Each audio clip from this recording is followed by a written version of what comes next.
Hello friends, इस video में हम एनसीईआरटी क्लास 6 हिस्ट्री के चैप्टर 3 को डिस्कस करेंगे।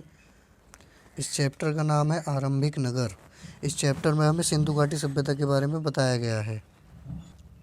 क्योंकि पिछले वीडियोस में हमने देखा था कि स्टोन एज को किस तरह से डिफ़ाइन किया गया था और स्टोन एज के बाद लगभग 2500 बीसी से 1750 बीसी तक यह सभ्यता अपने विकसित अवस्था में थी। आपको रिवाइज कर देता हूँ कि कैसे ये लगभग 20 लाख साल पूर्व से यहाँ ज़ीरो मान लेते हैं हम लोग, और आज हम 2020 में हैं।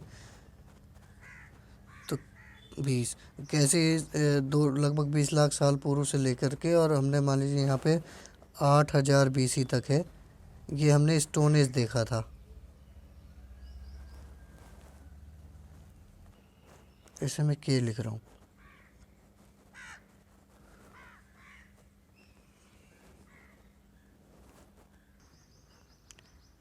इसके बाद 2500 लगभग 2500 बीसी के पास से और 1750 बीसी तक हमें सिंधु घाटी सभ्यता का कालक्रम देखने को मिलता है। डेट से ये डिफ़र कर सकती हैं क्योंकि अलग अलग राइटर्स के हिसाब से अलग अलग हैं।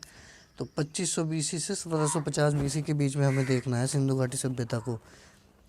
लेकिन चूंकि ये नगरीय सभ्यता थी, तो हमने पिछले चैप्टर में देखा था कैसे नियोलिथिक एज में, नवपाषाण काल में कैसे बस्तियों का विकास प्रारंभ हो गया था। तो यही बस्तियां धीरे धीरे विभिन्न संस्कृतियों में परिवर्तित हो गईं, और इन विभिन्न संस्कृतियों की एक रूपता हमें सिंधु घाटी सभ्यता में दिखाई देती है।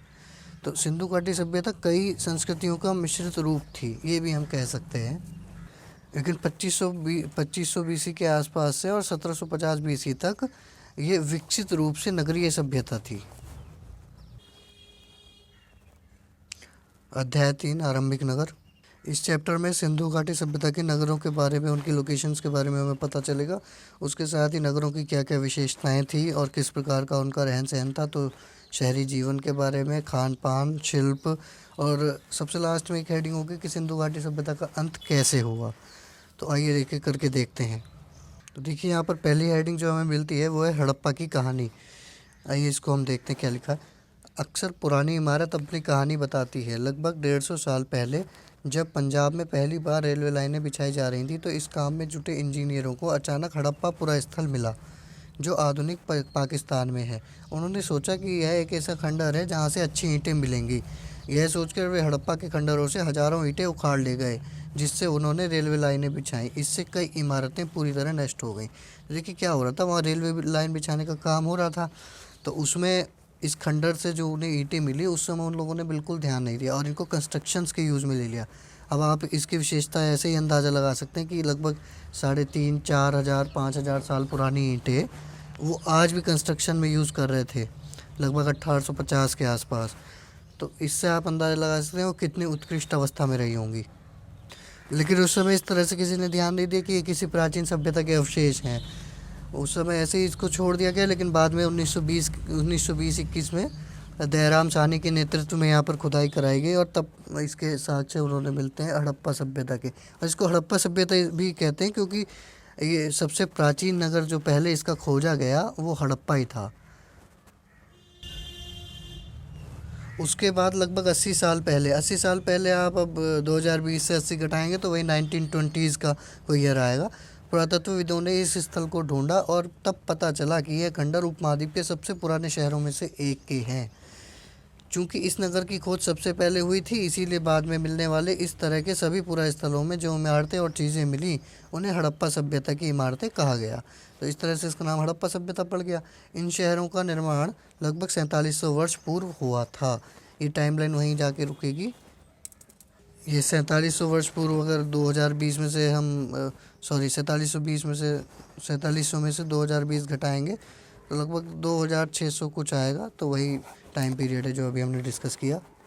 इसके बाद एनसीईआरटी में एक ये मैप दिया गया है। इस मैप में ये विभिन्न कुछ महत्वपूर्ण साइट्स के बारे में इन्हें बताया गया है। ये पूरा क्षेत्र सिंधु घाटी सभ्यता का है, और इसमें जो प्रमुख नगर हैं वो हम लोग एक बार देख लेते हैं कि कौन कौन से हैं। तो देखिए, सबसे पहले ये इधर लोथल, ये गुजरात में है। यहाँ से हमें गोदीवाड़ा डॉकयार्ड मिला है, बंदरगाह।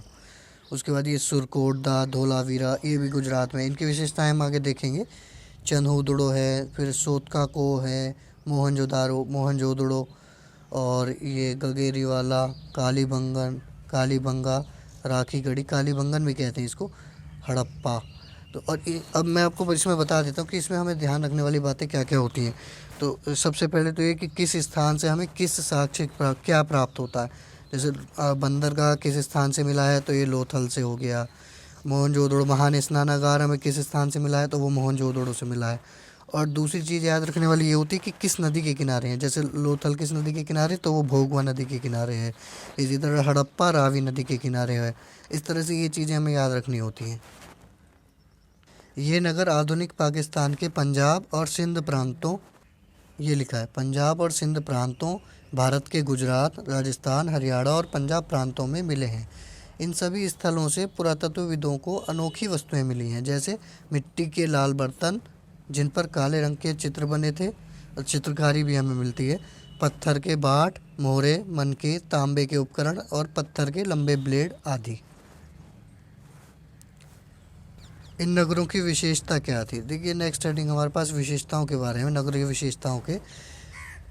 इन नगरों में से कई को दो या उससे ज़्यादा हिस्सों में विभाजित किया गया था। प्राय पश्चिमी भाग छोटा था। देखिए मैं इसका आपको चित्र एक तो दिखा दे, मैंने स्लाइड में ये देखिए दो पार्ट्स में इसका डिवीज़न हुआ करता था मैक्सिमम जो इनकी सिटीज़ थी। ऐसे एक भाग ये और दूसरा ये जो वेस्टर्न साइड है, इसमें इसको हम सिटाडेल या फिर दुर्ग क्षेत्र इसको कहते थे। और इधर लोअर टाउन मतलब निचला नगर। इसमें क्या होता था, यहाँ पे देखिए आप देख रहे होंगे, ये कुछ ऊंचाई पर बना हुआ होता था और ये नीचाई पर नीचे की ओर। और यहाँ विभिन्न लोग, ये ऐसा लगता है कि ये सामान्य लोगों के लिए, ये एनिमेटेड फ़ोटो है, ये सामान्य लोगों के लिए है और ये राजा और उससे संबंधित जो अधिकारी हैं उनके लिए बनाया गया होगा। वही वहाँ पे लिखा भी है, लेकिन ऊंचाई पर बना था। ये पश्चिमी भाग छोटा हुआ करता था लेकिन ऊंचाई पर बना था, और पूर्वी हिस्सा बड़ा था लेकिन यह निचले इलाके में था। ऊंचाई वाले भाग को पुरातत्वविदों ने नगर दुर्ग कहा है और निचले वाले हिस्से को निचला नगर कहा है। दोनों हिस्सों की चार दीवारें पक्की ईंटों की बनाई जाती थी। इस समय सभी जगह पर लगभग एक कालीबंगन को छोड़ के वहाँ पे कच्ची ईंटें भी मिली हैं। अधिकांश जगह पक्की ईंटों का प्रयोग हुआ है। ये हमने देख लिया। इसके बाद इसकी ईंटें इतनी अच्छी पकी थी कि हजारों सालों बाद आज तक उनकी दीवारें खड़ी रहीं। दीवारें बनाने के लिए ईंटों की चिनाई इस तरह करते थे जिससे कि दीवारें खूब मजबूत रहें। कुछ नगरों के नगर दुर्ग में कुछ खास इमारतें बनाई गई थी। मिसाल के तौर पर मोहनजोदड़ो में खास तालाब बनाया गया था। ये अभी मैं आपको बता रहा था कि किस नगर से हमें क्या प्राप्त हुआ है, तो वही विशेषताएं क्या क्या नगरों की थी वही देख रहे थे। तो वही यहाँ पे भी लिखा है कि मोहनजोदड़ो से जैसे हमें एक खास तालाब मिला है, तो उस तालाब को स्नानागार कह रहे हैं हम लोग, जिसे पुरातत्वविदों ने महान स्नानागार कहा है। इस तालाब को बनाने में ईंट और प्लास्टर का इस्तेमाल किया गया था। इसमें पानी का रिसाव रोकने के लिए प्लास्टर के ऊपर चारकोल की परत चढ़ाई गई थी। इस सरोवर में दो तरफ से उतरने के लिए सीढ़ियां बनाई गई थी और चारों ओर कमरे बनाए गए थे। इसमें भरने के लिए पानी कुएं से निकाला जाता था। उपयोग के बाद इसे खाली कर दिया जाता था। शायद यहाँ विशिष्ट नागरिक विशेष अवसरों पर स्नान किया करते थे। तो मैं आपको इसका फिगर दिखा देता हूँ। ये है मोहनजोदड़ो का महान स्नानागार। ये आप देख रहे होंगे, इधर सीढ़ियाँ बनी है, यहाँ भी सीढ़ियाँ बनी है नीचे उतरने के लिए।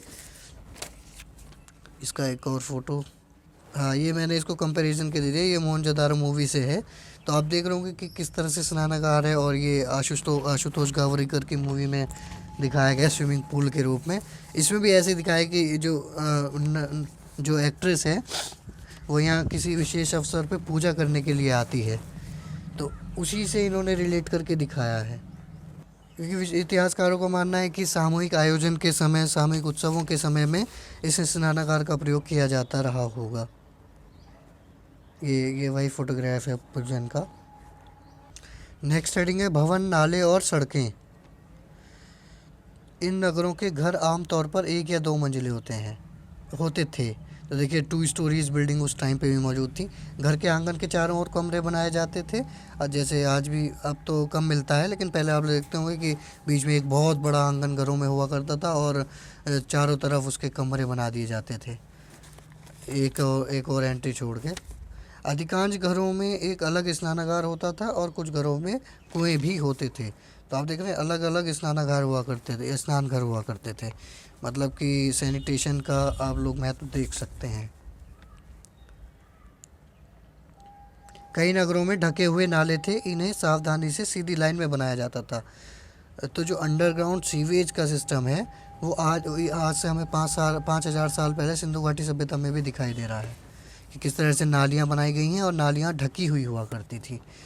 हर नाली में हल्की ढलान होती थी ताकि पानी आसानी से बह सके। अक्सर घरों की नालियों को सड़कों की नालियों से जोड़ दिया जाता था, जो बाद में बड़े नालों में मिल जाती थी। नालों के ढके होने के कारण इनमें जगह जगह पर मेन होल बनाए गए थे। मेन होल जैसे आज भी बना देते हैं, उसमें सफाई इत्यादि करने के लिए, जिनके जरिए इनकी देखभाल और सफाई की जा सके। घर, नाले और सड़कों का निर्माण योजनाबद्ध तरीके से एक साथ ही किया गया था। जैसे आज वेल प्लान्ड सिटी जैसे चंडीगढ़ बना है कि पहले उसकी पूरी प्लानिंग हुई और उसके बाद वहाँ पर बस्तियाँ बनी। तो इसी तरह से कुछ इसे भी बनाया गया था, क्योंकि देखिए प्रत्येक घर की नालियाँ और मेन नालियाँ आपस में जुड़ी थी, वो भी कवर हुआ करती थी, तो इसलिए इसको कहा जा रहा है। और जो सड़कें थी वो भी अपने आप को समकोण पे काटती हैं, उनकी टाउन प्लानिंग थी। ये एक चिनाई का फ़ोटो है, दीवार कैसे बनी हुई थी वहाँ पर। इसके बाद जीवन के बारे में थोड़ा सा और नगरीय जीवन के बारे में थोड़ा सा और बताया गया है। हड़प्पा के नगरों में बड़ी हलचल रहा करती होगी। यहाँ पर ऐसे लोग रहते होंगे जो नगर की खास इमारतें बनाने की योजना में जुटे रहते थे। ये संभवतः यहाँ के शासक थे। यह भी संभव है कि ये शासक लोगों को भेजकर दूर दूर से धातु धातु बहुमूल्य पत्थर और अन्य उपयोगी चीज़ें मंगवाते थे। इसका मतलब वहाँ पे व्यापार भी हुआ करता था, आंतरिक भी और अंतर्राष्ट्रीय भी। शायद शासक लोग खूबसूरत वनकों तथा सोने चांदी से बने आभूषणों जैसी कीमती चीज़ों को अपने पास रखते होंगे। इन नगरों में लिपिक भी होते थे। लिपिक मतलब जो लिखने पढ़ने वाला काम करे, क्योंकि बहुत सारी मोहरों पे हमें साक्ष्य मिले हैं लिपि के, जो मोहरों पर तो लिखते ही थे और शायद अन्य चीज़ों पर भी लिखते होंगे जो बच नहीं पाई हैं। इसके अलावा नगरों में शिल्पकार स्त्री पुरुष भी रहते थे, जो अपने घरों या किसी उद्योग स्थल पर तरह तरह की चीज़ें बनाते होंगे। लोग लंबी यात्राएं भी करते थे और वहां से उपयोगी वस्तुएं लाते थे, और साथ ही लाते थे सुदूर देशों की किस्से कहानियाँ। मिट्टी के बने खिलौने भी मिले हैं जिनसे बच्चे खेलते होंगे। ये देखिए, ये वो नाली का उदाहरण है। ये नाली दिखाई गई है और ये ढकी हुई हुआ करती थी उस समय भी। उसके बाद आगे चलते हैं। ये एक मोहर है और ये आप देख रहे होंगे, जैसे उसमें मूवी में भी दिखाया, ऋतिक रोशन को सपने में वन हॉर्न राइनो आता था, एक सींग वाला गैंडा। ये उसी का फ़ोटो इसी से लिया गया है। और ये मोहर पे ये कुछ लिखा है, यही है पिक्टोग्राफिक लिपि इसे हम कहते हैं। इसको अभी तक डेसिफर नहीं किया गया, मतलब पढ़ा नहीं जा सका है। और ये कुछ मिट्टी के खिलौने हैं जिनसे शायद बच्चे खेलते रहे होंगे। आगे हेडिंग है नगर और नए शिल्प। तो क्या क्या वो लोग अपना क्राफ्टिंग में किया करते थे उसके बारे में थोड़ा सा देखते हैं। आओ कुछ ऐसी चीज़ों के बारे में अध्ययन करें जो हड़प्पा के नगरों से प्राप्त हुई हैं। पुरातत्वविदों को जो चीज़ें वहाँ मिली हैं उनमें अधिकतर पत्थर, शंख, तांबे, कांसे, सोने और चांदी जैसी धातुओं से बनाई गई थी। देखिए हाँ, इसमें एक याद रखने वाला पॉइंट ये है कि अभी तक लोहे की खोज नहीं हुई है। लोहे की खोज आगे जाके 1000 बीसी में हुई है। 1000 बीसी से हमें साक्ष्य मिलते हैं अतरंजी खेड़ा से कि लोहे का प्रारंभ हुआ, लोहे के प्रयोग का प्रारंभ हुआ। तो अभी तक लोहे की खोज नहीं हुई। कांसा, तांबा यही सब चल रही है मुख्य रूप से। तांबे और कांसे के औजार हथियार सॉरी तांबे और कांसे से औजार, हथियार, गहने और बर्तन बनाए जाते थे। सोने और चांदी से गहने और बर्तन बनाए जाते थे। यहाँ मिली सबसे आकर्षक वस्तुओं में मन के बाट और फलक हैं। देखिए इनके फ़ोटोज़ भी हैं। ये बाट हैं, जैसे आज किलोग्राम, ग्राम इसका हम लोग प्रिंट में यूज़ करते हैं इसका हम, तो इसी तरह से उस समय भी बाट बनाए गए थे। ये कुछ औजार और फलक हैं, ये देख रहे होंगे आप किस तरह से बनाए गए हैं मन के, और उसको जोड़ के माला ये बनाई गई यहाँ पे। इसके बाद ये योगी की मूर्ति है। इसको हम लोग नेक्स्ट लेक्चर में आगे से डिस्कस करेंगे। आज के लिए इतना ही रखते हैं। Okay, thank you very much.